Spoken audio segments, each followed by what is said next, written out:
ആകാശവാണി. നമസ്കാരം. വാർത്തകൾ വായിക്കുന്നത് ഹരിഷ്ണ.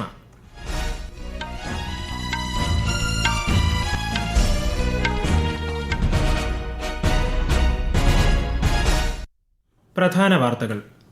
സാങ്കേതിക വിദ്യയും നിർമ്മിത ബുദ്ധിയും ആരോഗ്യ മേഖലയുടെ വികസനത്തിന് സുപ്രധാനമാണെന്ന് രാഷ്ട്രപതി ദ്രൗപദി മുർമു. രാഷ്ട്രപതിയുടെ 2 ദിവസത്തെ മഹാരാഷ്ട്ര സന്ദർശനത്തിന് തുടക്കമായി. 2047 ഇന്ത്യയെ സ്വയം പര്യാപ്തമാക്കാനുള്ള സേവാ സങ്കല്പ് പ്രമേയം കൈക്കൊണ്ട് കേന്ദ്ര മന്ത്രിസഭ. കേരള സംസ്ഥാനത്തിന്റെ പേര് കേരളം എന്ന് മാറ്റുന്നതിനുള്ള നിർദ്ദേശത്തിന് കേന്ദ്ര മന്ത്രിസഭ അനുമതി. പ്രധാനമന്ത്രി നരേന്ദ്രമോദിയുടെ 2 ദിവസത്തെ ഇസ്രായേൽ സന്ദർശനത്തിന് നാളെ തുടക്കം. 15ാം കേരള നിയമസഭയുടെ 16ാം സമ്മേളനം പൂർത്തിയാക്കി സഭ അനിശ്ചിതകാലത്തേക്ക് പിരിഞ്ഞു.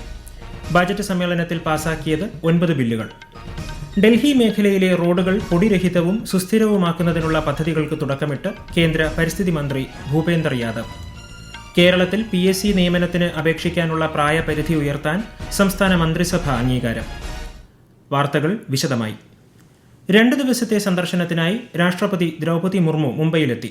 ഛത്രപതി ശിവജി മഹാരാജ് അന്താരാഷ്ട്ര വിമാനത്താവളത്തിലെത്തിയ രാഷ്ട്രപതിയെ മഹാരാഷ്ട്ര ഗവർണർ ആചാര്യ ദേവവ്രത് സ്വീകരിച്ചു. ലോക് ഭവനിൽ PD ഹിന്ദുജ ആശുപത്രി സംഘടിപ്പിച്ച saving lives and building A healthier Bharat എന്ന ദേശീയതല പ്രചാരണ പരിപാടി രാഷ്ട്രപതി ഉദ്ഘാടനം ചെയ്തു. സാങ്കേതിക വിദ്യയും നിർമ്മിത ബുദ്ധിയും മറ്റേത് മേഖലയും പോലെ ആരോഗ്യ മേഖലയിലും സുപ്രധാനമാണെന്ന് രാഷ്ട്രപതി പറഞ്ഞു. टेक्नोलॉजी और AI अन्य क्षेत्र की तरह चिकित्सा के क्षेत्र में भी महत्वपूर्ण भूमिका निभा रहे हैं. चिकित्सा के हर क्षेत्र में इनका प्रयोग किया जा रहा है. आने वाले समय में इनकी भूमिका और भी बढ़ने वाले हैं. इसके लिए हमें तैयार रहना होगा. भारत सरकार ऐसा इकोसिस्टम बना रही है जो नवाचार और नई टेक्निकों को व्यापक स्तर पर अपनाने के लिए अनुकूल है. സന്ദർശനത്തിന്റെ 2ാം ദിവസമായ നാളെ ബുൽധാന ജില്ലയിലെ ഷെഗാവിൽ കേന്ദ്ര ആയുഷ് മന്ത്രാലയം സംഘടിപ്പിക്കുന്ന ദേശീയ ആരോഗ്യമേള 2026 രാഷ്ട്രപതി ഉദ്ഘാടനം ചെയ്യും. കേരള സംസ്ഥാനത്തിന്റെ പേര് കേരളം എന്ന് മാറ്റുന്നതിനുള്ള നിർദ്ദേശം അംഗീകരിച്ച് കേന്ദ്ര മന്ത്രിസഭ. സേവാതീർത്ഥിൽ നടന്ന ആദ്യ മന്ത്രിസഭാ യോഗ തീരുമാനങ്ങൾ കേന്ദ്ര വാർത്താവിതരണ പ്രക്ഷേപണ മന്ത്രി അശ്വിനി വൈഷ്ണവ് പത്രസമ്മേളനത്തിൽ വിശദീകരിച്ചു. കേന്ദ്ര മന്ത്രിസഭയുടെ അംഗീകാരത്തിനു ശേഷം രാഷ്ട്രപതി ഇതു സംബന്ധിച്ച ബിൽ കേരള നിയമസഭയ്ക്ക് അഭിപ്രായങ്ങൾ അറിയിക്കുന്നതിനായി റഫർ ചെയ്യുമെന്ന് അദ്ദേഹം പറഞ്ഞു. കേരള നിയമസഭയുടെ അഭിപ്രായങ്ങൾ ലഭിച്ചതിനു ശേഷം കേന്ദ്ര സർക്കാർ തുടർ നടപടികൾ സ്വീകരിക്കുമെന്നും ബിൽ പാർലമെന്റിൽ അവതരിപ്പിക്കുന്നതിന് രാഷ്ട്രപതിയുടെ ശുപാർശ തേടുമെന്നും അദ്ദേഹം പറഞ്ഞു. കേരള സംസ്ഥാനത്തിന്റെ പേര് കേരളം എന്ന് മാറ്റുന്നതിന് 2024 ജൂൺ 24 കേരള നിയമസഭ ഒരു പ്രമേയം പാസാക്കിയതായും അദ്ദേഹം അറിയിച്ചു. कैबिनेट ने जो महत्वपूर्ण फैसले लिए आज, उसमें सबसे पहला फैसला लिया है केरला का नाम परिवर्तन करके केरलम. दूसरा, गोंदिया से जबलपुर रेलवे लाइन को डबल करने का. तीसरा, बिहार में पुनरक से क्यूल 3rd और 4th लाइन रेलवे की. चौथा, घमरिया से चांदिल झारखंड में है 3rd और 4th लाइन. फिर श्रीनगर में नया integrated airport terminal. Ahmedabad metro का एक्सटेंशन. पावर सेक्टर के एक बड़ा पॉलिसी डिसीजन लिया गया है और रॉ जूट के MSP का निर्णय लिया गया. आज पहली बैठक में 12,236 करोड़ रुपए के फैसले प्लस 2 बड़े पॉलिसी डिसीजंस और रेजोल्यूशन लिया गया. മഹാരാഷ്ട്ര, മധ്യപ്രദേശ്, ബീഹാർ, ഝാർഖണ്ഡ് എന്നിവിടങ്ങളിലായി 8 ജില്ലകളെ ഉൾക്കൊള്ളുന്ന 3 മൾട്ടി ട്രാക്കിംഗ് പദ്ധതികൾക്ക് സാമ്പത്തികകാര്യ മന്ത്രിസഭാ സമിതി അംഗീകാരം നൽകി. ഇത് ഇന്ത്യൻ റെയിൽവേയുടെ നിലവിലുള്ള ശൃംഖലയെ ഏകദേശം 307 കിലോമീറ്റർ വർദ്ധിപ്പിക്കുമെന്ന് അദ്ദേഹം പറഞ്ഞു. ശ്രീനഗർ അന്താരാഷ്ട്ര വിമാനത്താവളത്തിലെ സിവിൽ എൻക്ലേവിന്റെ വികസനത്തിനും മന്ത്രിസഭ അംഗീകാരം നൽകി. മന്ത്രിസഭാ യോഗത്തിൽ എടുത്ത സേവാ സങ്കല്പ് പ്രമേയത്തിൽ 2047 ഇന്ത്യയെ സമ്പന്നവും കഴിവുള്ളതും സ്വാശ്രയവുമായ ഒരു രാഷ്ട്രമാക്കാനുള്ള യാത്രയിൽ ശക്തമായ കേന്ദ്രമായി വർത്തിക്കുമെന്ന് മന്ത്രിസഭ തീരുമാനിച്ചതായി ശ്രീ അശ്വിനി വൈഷ്ണവ് പറഞ്ഞു. ഡാർജിലിംഗിന്റെ സാംസ്കാരിക നിലവാരം എക്കാലവും വേറിട്ട് നിൽക്കുന്ന ഒന്നാണെന്ന് ഉപരാഷ്ട്രപതി CP രാധാകൃഷ്ണൻ. ന്യൂഡൽഹിയിലെ വസതിയിൽ ഡാർജിലിംഗ് യൂത്ത് ഫെഡറേഷൻ അംഗങ്ങളുമായി സംവദിക്കുകയായിരുന്നു അദ്ദേഹം. രാഷ്ട്രത്തിന് പ്രഥമ സ്ഥാനം നൽകാനുള്ള അചഞ്ചലമായ പ്രതിബദ്ധത ഓരോ പൗരനെയും നയിക്കണമെന്നും അദ്ദേഹം അഭിപ്രായപ്പെട്ടു.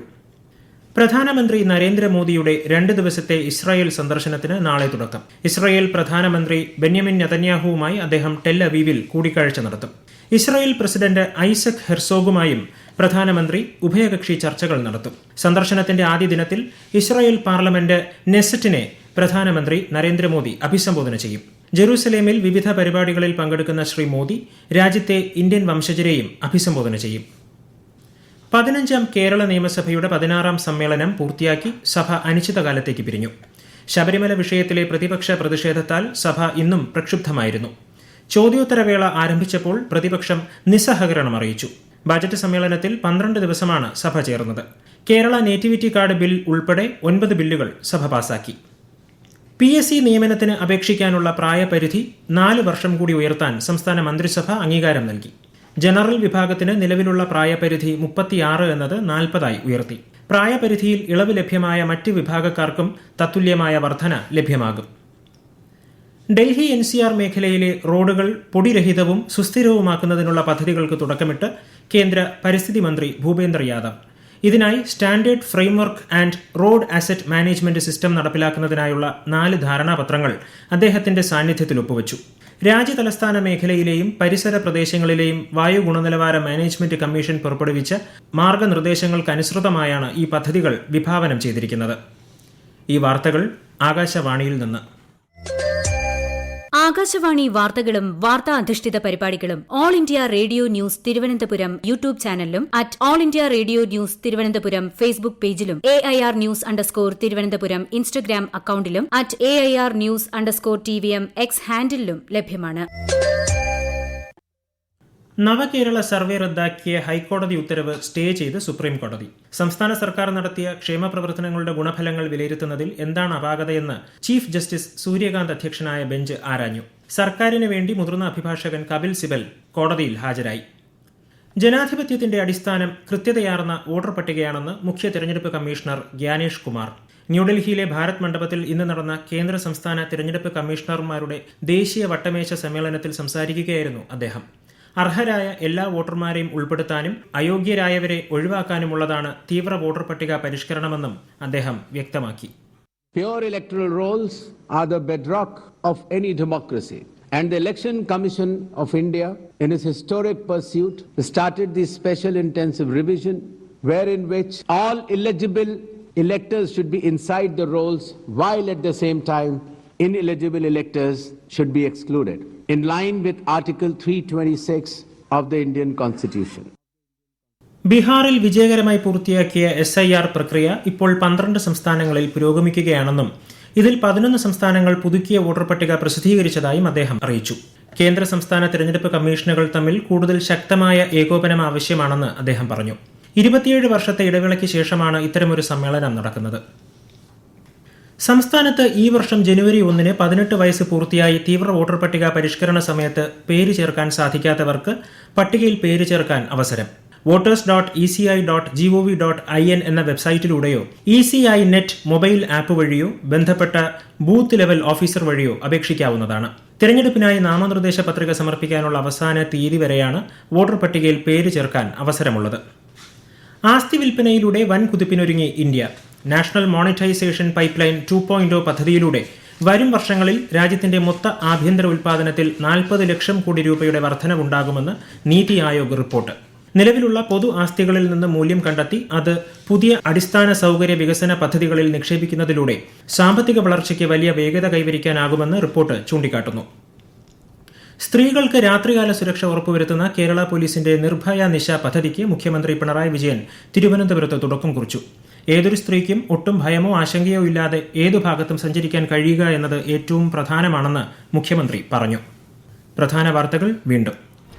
സാങ്കേതിക വിദ്യയും നിർമ്മിത ബുദ്ധിയും ആരോഗ്യ മേഖലയുടെ വികസനത്തിന് സുപ്രധാനമാണെന്ന് രാഷ്ട്രപതി ദ്രൗപദി മുർമു.